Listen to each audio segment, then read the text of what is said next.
बिस्मिल्लाहिर्रहमानिर्रहीम। अस्सलाम वालेकुम स्टूडेंट्स। उम्मीद है आप लोग खैरियत से होंगे। बेटा आज हम चैप्टर नंबर 6 स्टार्ट करने लगे हैं, तो जो कि फ्लूइड डायनेमिक्स का चैप्टर है। तो सबसे पहले डिफाइन करते हैं फ्लूइड। फ्लूइड क्या होता है? हम कहते हैं any substance which can flow is called fluid. हर वो सब्सटेंस जो फ्लो कर सके, ठीक है, उसको हम फ्लूइड कहते हैं। फ्लूइड के अंदर लिक्विड और गैसेस दोनों आ जाते हैं, दोनों जो है ना वो फ्लो कर सकते हैं। तो ठीक है, जैसे वाटर भी फ्लो करता है, अब हनी है वो भी फ्लो करता है, लेकिन इन दोनों का फ्लो डिफरेंट है। ठीक है, एक जैसा फ्लो नहीं है। ऐसा क्यों होता है ये भी अभी हम थोड़ी देर आगे चल के इसी लेक्चर में देखेंगे कि डिफरेंट फ्लूइड का जो फ्लो है वो डिफरेंट क्यों होता है। तो ठीक है, हम फ्लूइड डायनामिक्स को डिफाइन कर लेते हैं। फ्लूइड डायनामिक्स क्या है हमारे पास? हम कहते हैं ये फिजिक्स की वो ब्रांच है जिसमें हम फ्लूइड की मोशन को जो है ना वो स्टडी करते हैं। जैसा कि यानी ब्लड वेसल्स के अंदर जो फ्लो कर रहा है उसकी मोशन है आगे, उसको स्टडी करते हैं। ये सारी चीजें फ्लूइड डायनामिक्स के अंदर आती हैं। तो इस चैप्टर के अंदर हमने स्टडी करना है स्टोक्स थ्योरम को।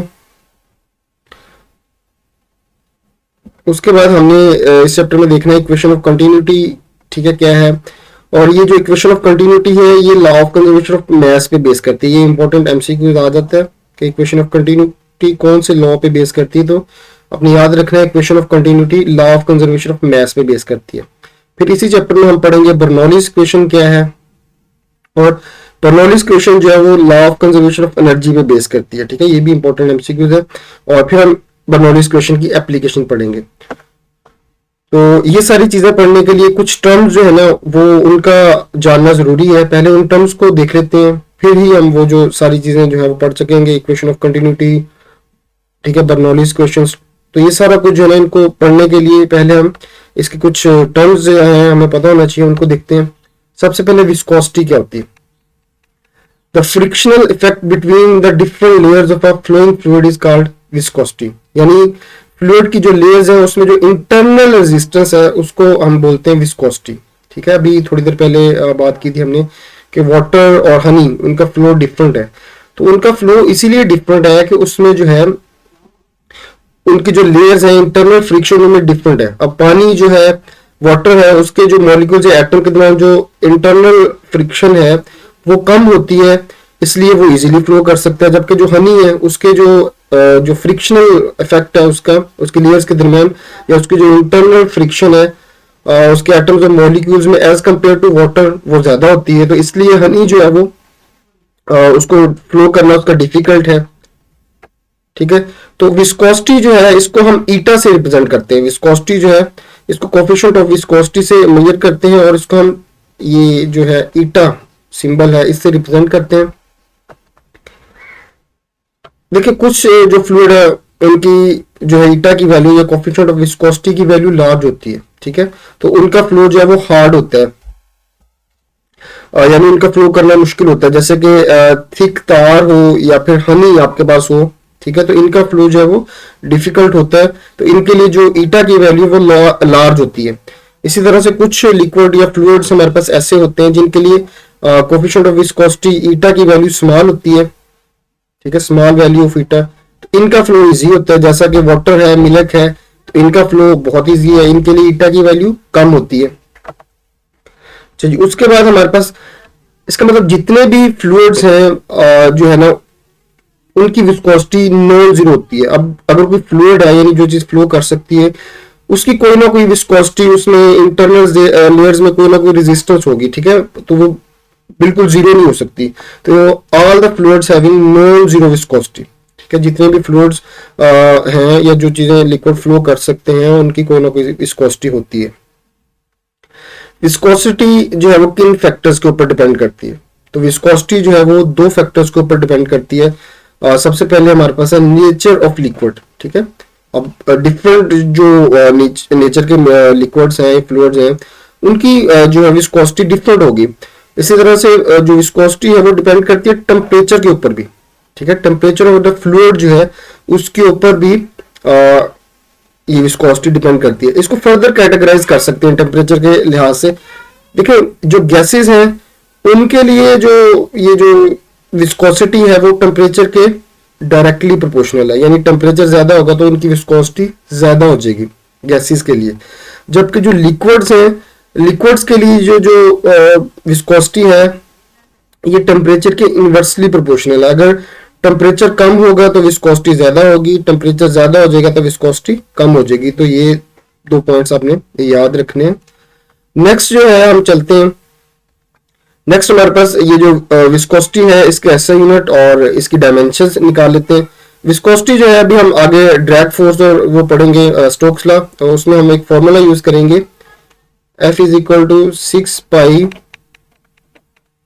ईटा आर वी।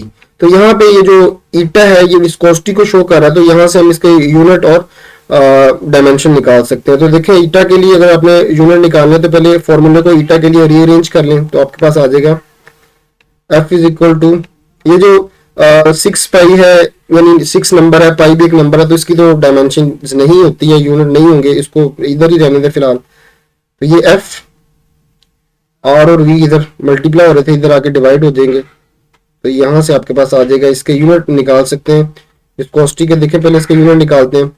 फोर्स का एसओ यूनिट है न्यूटन, और ये जो ठीक है ये आपके पास है रेडियस लेंथ है, तो इसका यूनिट जो है वो मीटर, और वेलोसिटी का एसओ यूनिट मीटर पर सेकंड।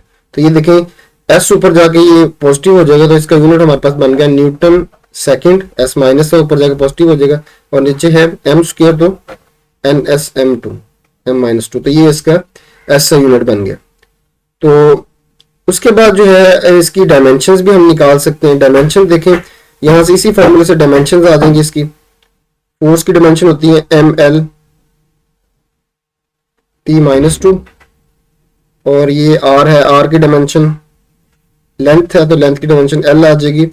वेलोसिटी की डायमेंशन एल टी -1, ठीक है। तो यहां से इसको मजीद हम सिंप्लीफाई कर सकते हैं, हमारे पास आ जाएगा m, और यहां से ये देखें ये l और l, ये l स्क्वायर हो जाएगा, तो एक l ऊपर है, तो ये l जो है जब ये ऊपर इसको लेके जाएंगे तो ये माइनस हो जाएगा l-2, और इसी तरह से t-2 है हमारे पास पहले से, ये l ऊपर जाके पॉजिटिव हो जाएगा, सॉरी t ये -1 ऊपर जाके पॉजिटिव, तो ये आ गया हमारे पास।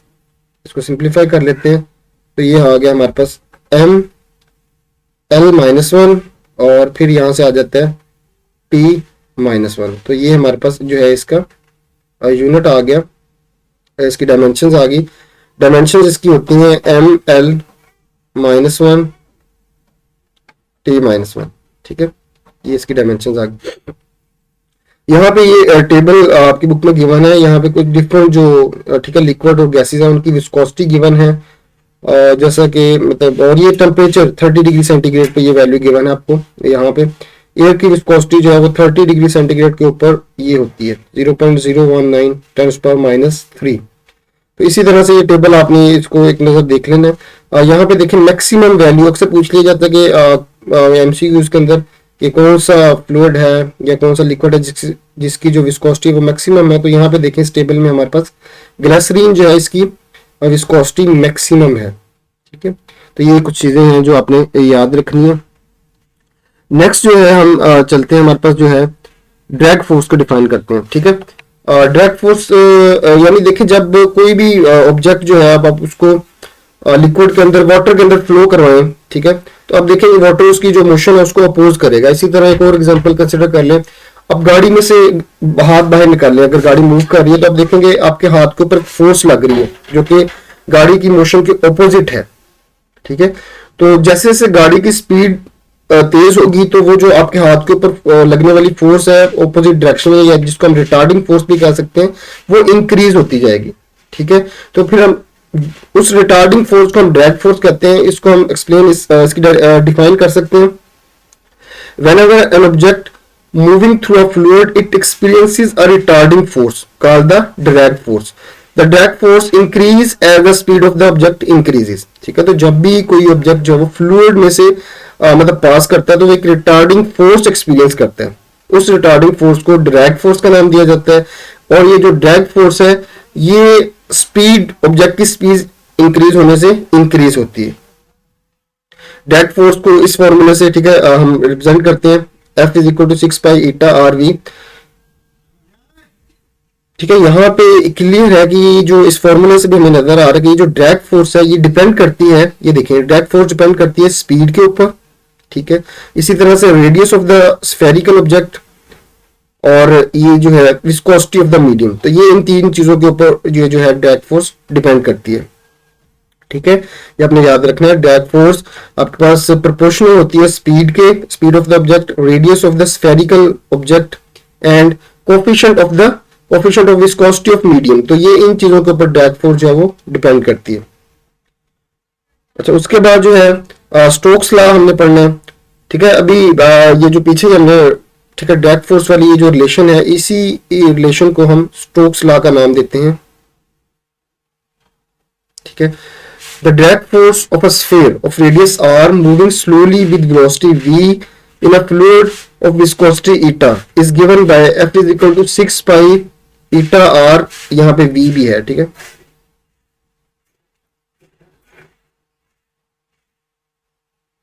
ओके, तो ये यहां से, ठीक है, कुछ लिमिटेशन है स्टोक्स लॉ की।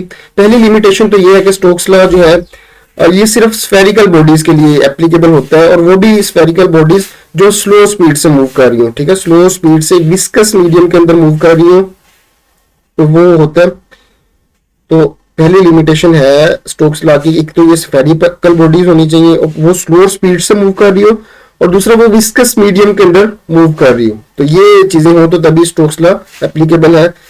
एक और, ठीक है, लिमिटेशन इसकी, जो हाई स्पीड है, हाई स्पीड, देखिए हाई स्पीड के ऊपर जो वेलोसिटी है वो ड्रैग फोर्स जो वेलोसिटी के प्रोपोर्शनल नहीं होती।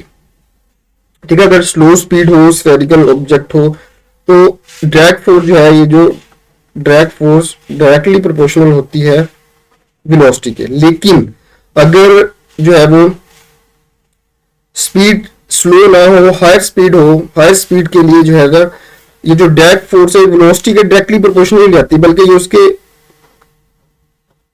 स्क्वायर के डायरेक्टली प्रोपोर्शनल हो जाती फॉर हायर स्पीड। ठीक है, हायर स्पीड के लिए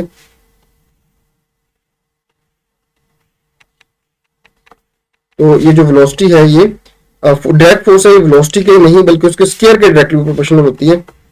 तो ये बच्चों आज का ये हमारा, ठीक है, लेक्चर था। ये कुछ हमने बेसिक टर्म्स देखी इस चैप्टर के हवाले से। तो इंशाल्लाह नेक्स्ट लेक्चर में जो है ना हम इसको आगे टर्मिनल वेलोसिटी पढ़ेंगे। तो अगर आपको, ठीक है, कोई भी प्रॉब्लम हो तो आप कमेंट कर सकते हैं और पूछ सकते हैं। तो इंशाल्लाह नेक्स्ट वीडियो में मुलाकात होगी। अल्लाह हाफिज।